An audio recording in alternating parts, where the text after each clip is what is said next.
Selamat pagi, siang, sore, dan malam Kakak Abang Asisten. Izin sebelumnya, perkenalkan nama saya Marcelino Rizky Melatul Metobing dengan NIM 0805 1382 2789 dari kelas A.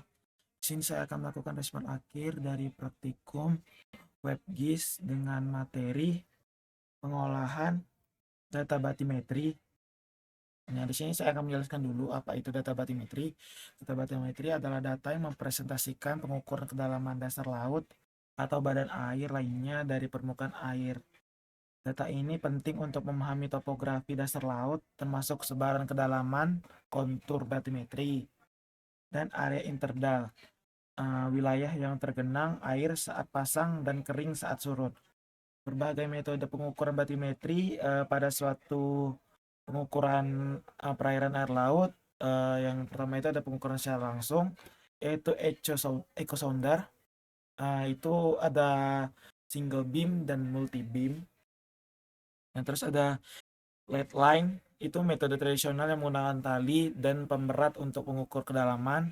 Yang kedua itu ada metode penginderaan jauh atau remote sensing. Nah, ini menggunakan citra satelit dan lidar batimetri. Nah, citra satelit seperti Landsat dan Sentinel.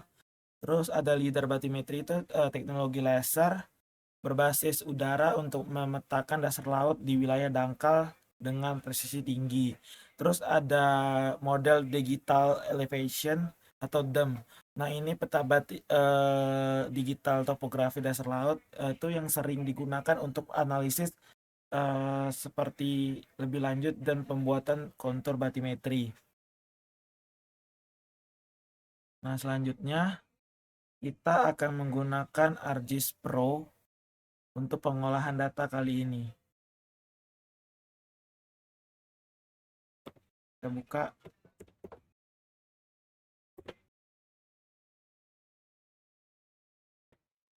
Buka map.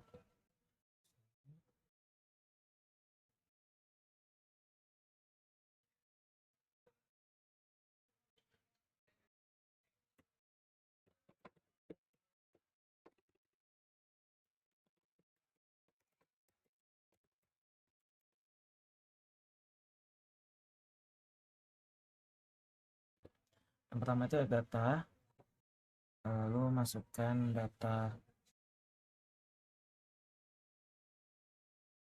Nas.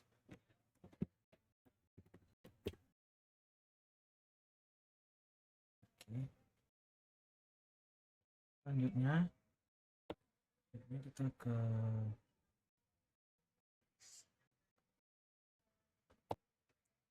inventory start function, terus kita cari itu,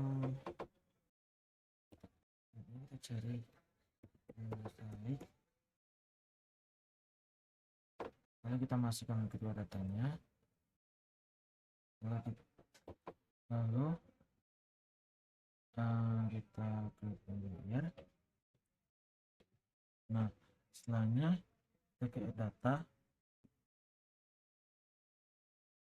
kita buka data scope. Selanjutnya analisis ke tools, terus index format.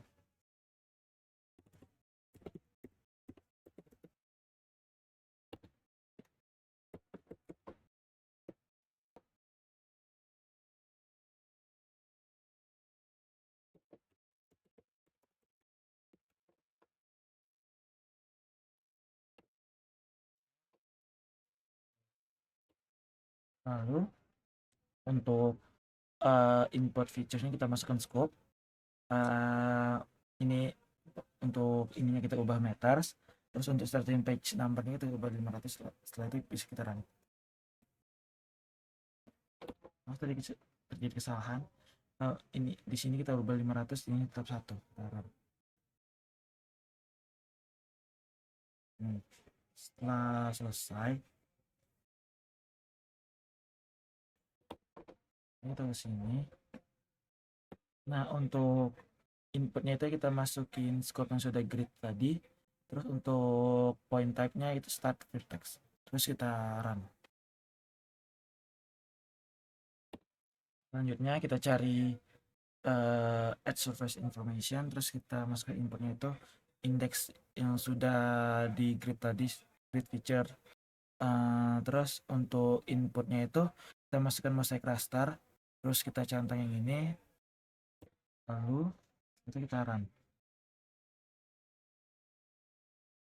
Nah, setelah berhasil, setelah itu kita open attribute table,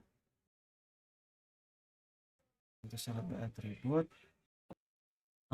Terus kita klik yang ini, select attribute.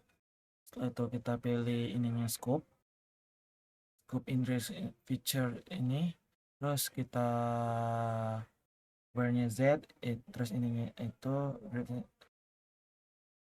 is created or equal to, terus ini, terus kita klik OK. Apply.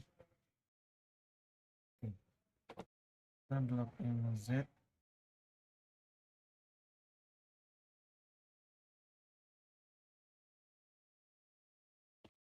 Itu kita edit, terus kita delete. Nah, setelah ke delete, terus lalu kita klik kanan di Z, terus pilih calculate field, terus kita expression type-nya itu archive, terus untuk kita bikin room seperti ini, terus kita klik apply. Setelah itu lalu kita ke Z lagi, ke field, terus sama, tapi untuk rumusnya kita ubah round, terus feature, terus di belakang Z nya itu 1, terus ke apply. Terus kita ke extra by max. Selanjutnya raster itu kita pilih mosaic raster, terus ini yaitu scope, terus kita klik run. Nah, tadi jadi kesalahan. Untuk ininya yang tadi saya sebutin, untuk output rasternya itu kita ubah nama binasin, terus kita run. Maaf tadi ada kesalahan. Untuk outputnya itu kita masukin ke dalam geodatabase, baru nanti hasilnya akan jadi seperti yang diinginkan.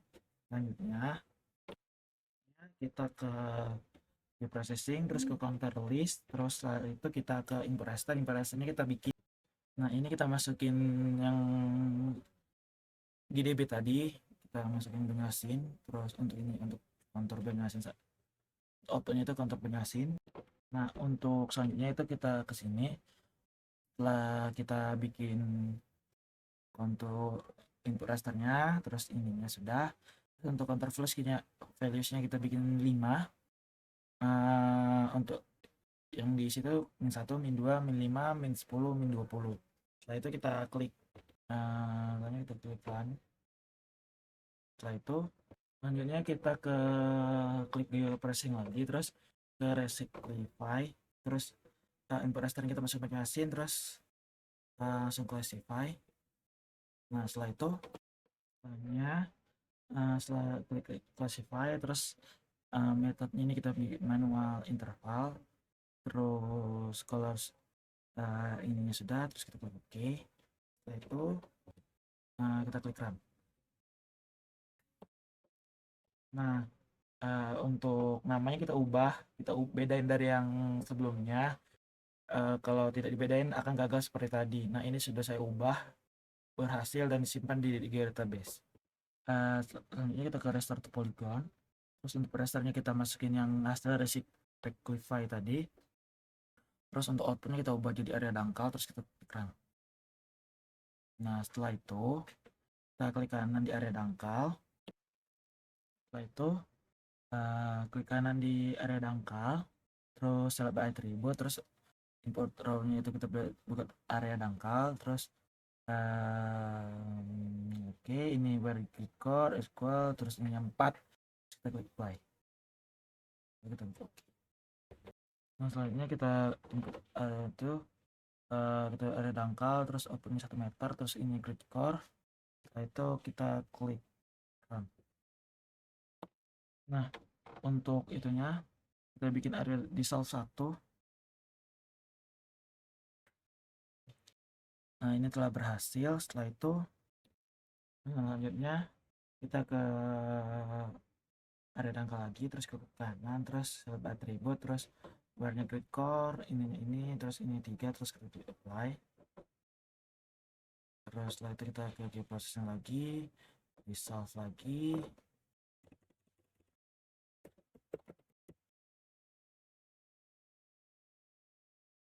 Ininya area dangkal untuk ini kita bikin 5 meter.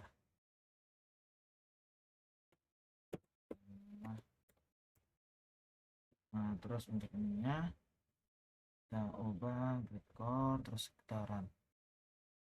Nah, setelah itu kita ke area dangkal lagi, terus kita select atribut, area dangkal, ini grid core, terus ini kita kedua, terus kita apply,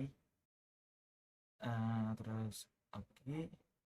Terus kita ke ini lagi, area dangkal lagi,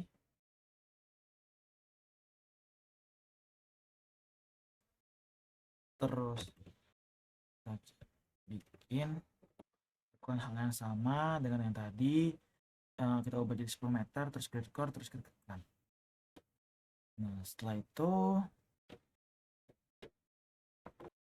baik, hanya segitu yang bisa saya sampaikan. Mohon bila ada salah kata, saya ucapkan terima kasih.